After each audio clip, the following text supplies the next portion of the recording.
OA ng administrasyon ni Marcos, ano? Bawat salita, kasuhan.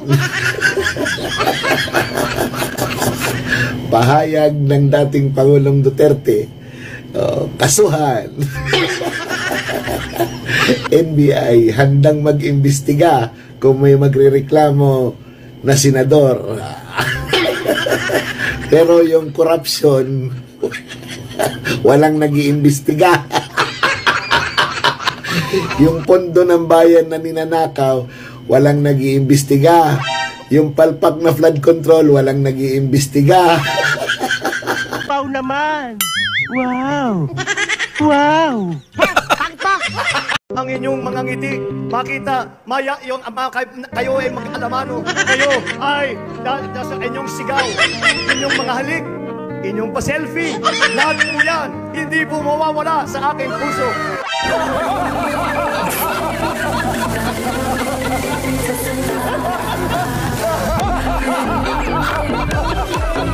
Buti rin, nakapag-harvest na tayo dito sa amin, nakapag-harvest na kami, kakatanim lang eh.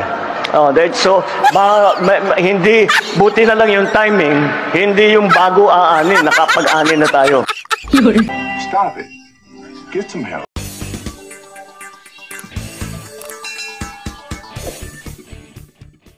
Alright, welcome back to my channel mga guys. Ayan, nagsiyahan ba kayo sa intro ko?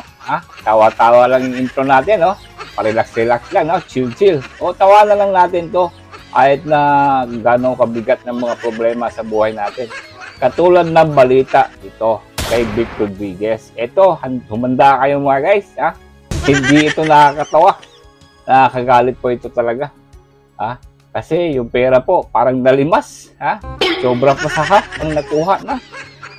Yung budget po ng GAA. Ito po ang update ng budget ng GAA mga guys. Makinig po tayo kay Vic Rodriguez. Let's go. At pera po nating lahat ito. Ang malungkot, 65% po ng 2025 budget. Ito pong budget, yung pinadedeklara nating unconstitutional, ay had been released. Na-i-release na po ng DBM. 65% of this 2025 illegal, immoral, unconstitutional, and criminal budget, 65% po nito ay na-release na ng DBM. January pa lang. Makitang-kita natin ang motibasyon ng Marcos administration. Paspasin ang pag-release ng pera sa 2025 budget. Bakit? Natatakot po sila na mag-issue ng TRO at maging permanent injunction at ideklarang unconstitutional itong 2025 budget.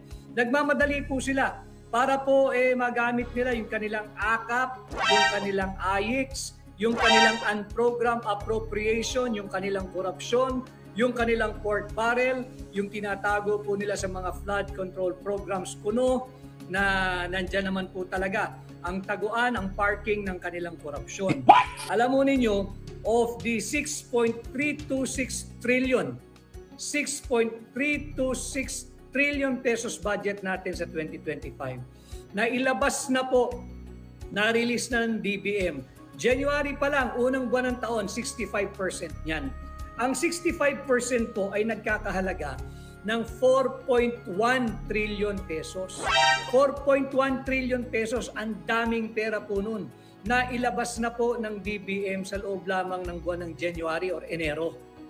Ang laking pera po nun, 4.1 trillion pesos ubos na, na-release na po ng DBM. At ang natitira na lamang po sa 2025 budget ay 2.22 trillion pesos. 2.22 trillion pesos. Nakakalungkot, sabi ko nga ho, na bagamat nag-set na po, nagtakda ng oral argument ang Korte Suprema, sana ho ay maintindihan din nila at maunawaan yung urgency ng sitwasyon. Ito nga ho, nailabas na yung 65% ng 2025 budget. Ang natitira na lang ay 2.22 trillion. At ito ho ang talagang nakakagulat, nakakagalit, yung 531.37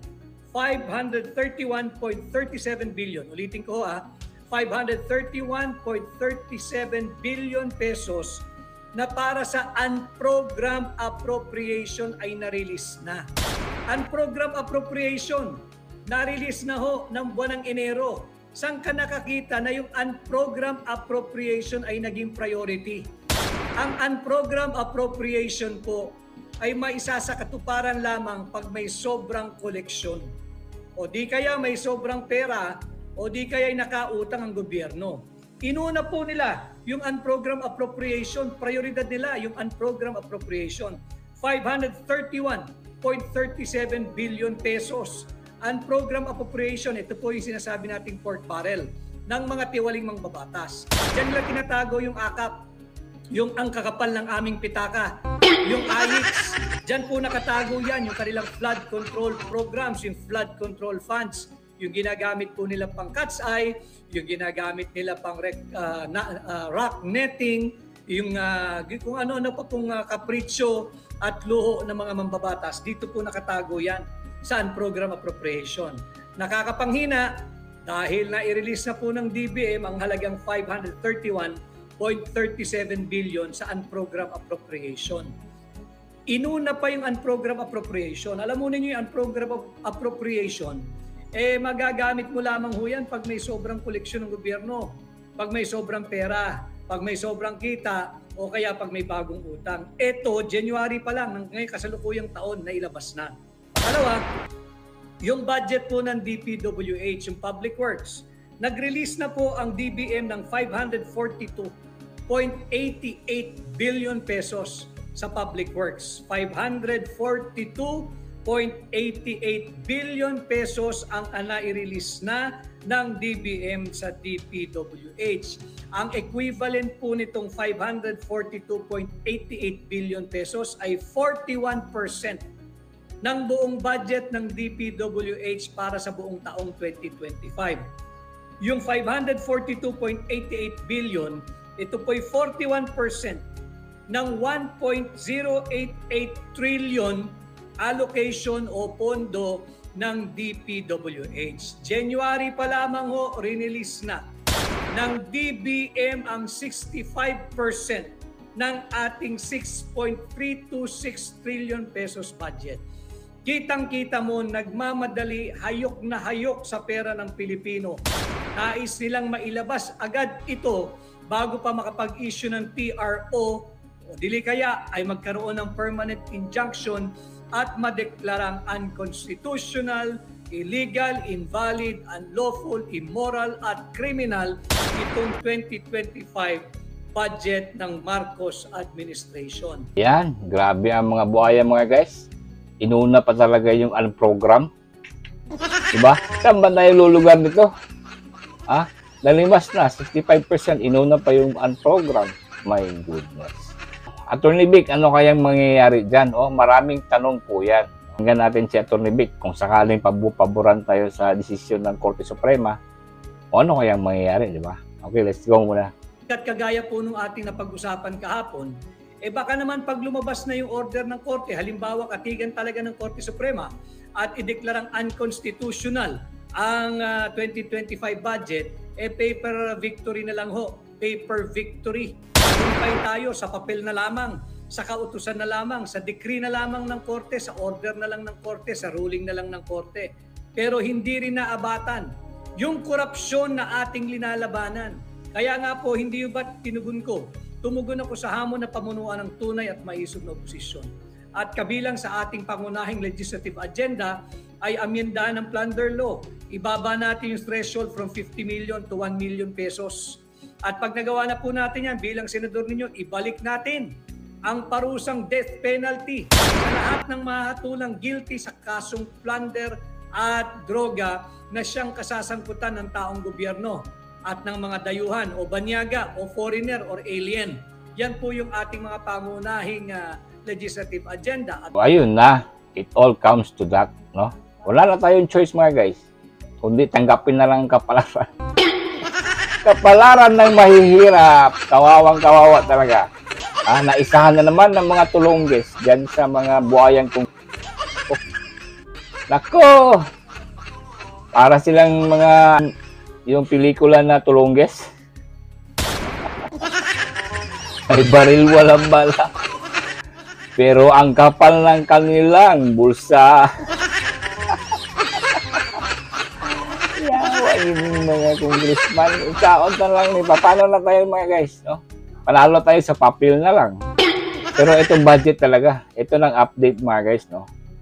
Talong-talo ang taong bayan. Panalo na naman itong mga buhaya. Kawala na naman. Nakaisa na naman. Nako. Alam nyo, kahit na anong pambabas natin sa gawin dyan sa mga taong yan, no? Kahit na anong galit pa ang maramdaman natin, ganyan pa rin talaga sila. No? Pero importante pa rin na pupunain, sasawayin, at ibabas talaga.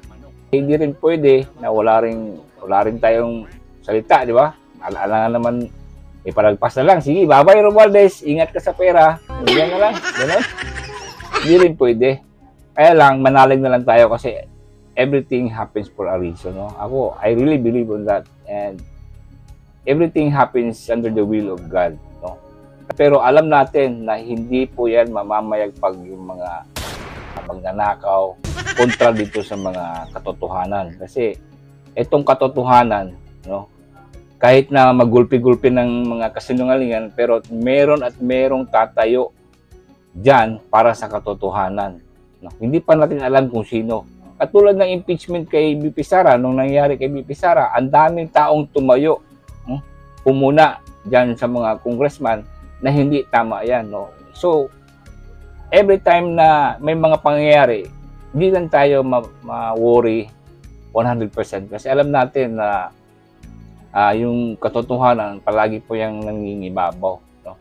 May karma din itong mga tao na to. Moving forward tayo mga guys. No? Babantayan pa rin natin itong kaban ng bayan sa mga buhaya dyan. No? Grabe kakapal sila, no? Ay nako, no? Gaba dili magsaba sa inyo. Kaya tayo mga guys, palagi tayong manalig na mananaig pa rin palagi ang katotohanan. At yung time na pag-judge dyan, siguruhin natin na andyan tayo para hukuman itong mga hinayupak. Sana ma-actionan din yung mga reklamo ni na Alvarez dyan sa ombudsman para dyan kay Nan Romualdez, kay Saldico at saka dyan kay Kimbo. No? Manalig tayo dyan. Hindi pa rin tayo mawalan ng pag-asa. Mananagot yung mga taong yan.